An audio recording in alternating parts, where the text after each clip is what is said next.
Aquarius has a very strong energy. It's an air sign. It's a thinking sign. It's an intellectual sign. It's about innovation, uniqueness, problem solving, and humanity. So the Aquarius energy is about standing up for what's best for everyone. And at the same time, a great tolerance or a great desire for individuality.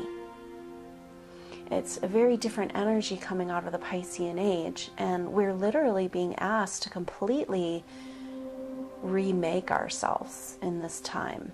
And a lot of the remaking of ourselves as we move into this new age, this new era, this new earth, is being indicated by this Pluto-Uranus square. Now, the Pluto-Uranus square has been happening since 2011, and there has been 7 times.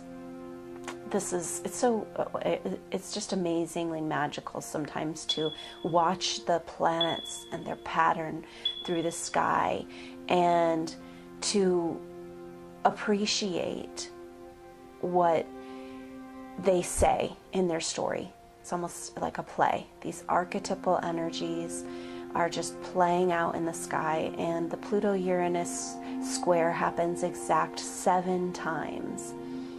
Now, it's interesting, it's pretty much 50 years ago that these planets came together in the mid-60s in a conjunction, and this is actually a continuation of that cycle. So in the 60s, these planets came together, and that's what brought the energy of all the social changes.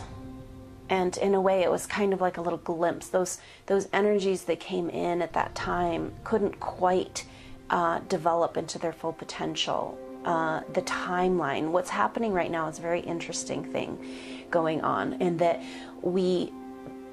there was some energy of disrupting this timeline, this energy that was attempting to come in the mid-60s there, and what we really saw happening in the late 60s.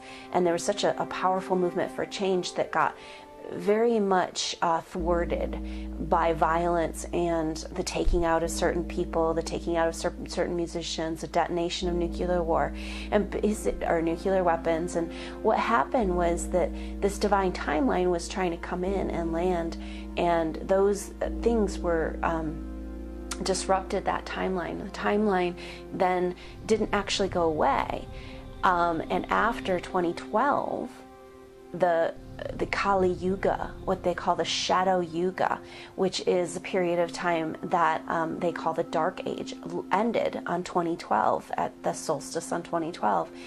And what happened at that date is that we moved into a whole new way of being. So us talking about the Aquarian age is just one part of the shift that we're in, this like massive shift. And the main way that I can put that into perspective for myself, what I think about is this information around that up until 2012, there was this kind of energy of being able to, that our existence was somehow destined, written already for us. And so in the end of the Kali Yuga basically started a whole period of time that because of all of the timeline rifts and everything, that basically we are moving outside of the written destiny of our experience, and we're creating it now. So there's some beautiful parts of that, because we're creating it. We know we've always been creating it, but now we're coming into the consciousness that we're creating it, and we're coming into this. So what's happening, how this translates into our everyday life, is that we are all having a shift onto a more appropriate timeline right now. And if you've noticed, since like the middle of December, we've been in this period of time that has been kind of out of time. And of course, this time of year always feels like that.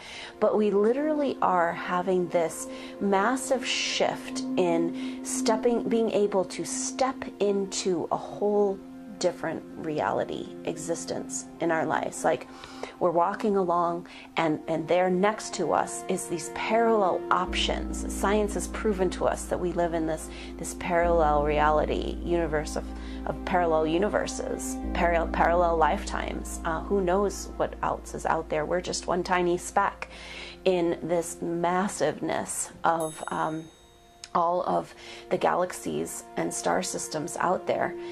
So here we are walking along in our life, and there's this other options that basically the veil is thinning for us to be able to make a leap into basically align with that divine timeline, our own divine timeline, align with our destiny to step into our new earth role. And that's kind of like how we're building new earth, is that we're all individually tapping into the vision that we came to this planet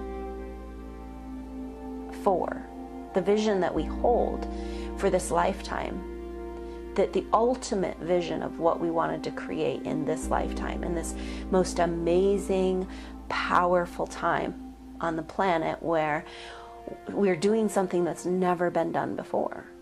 We're coming into consciousness of ourselves as spiritual beings, as part of the Creator, as having the right and the wherewithal and the authority to use creation energy in our life.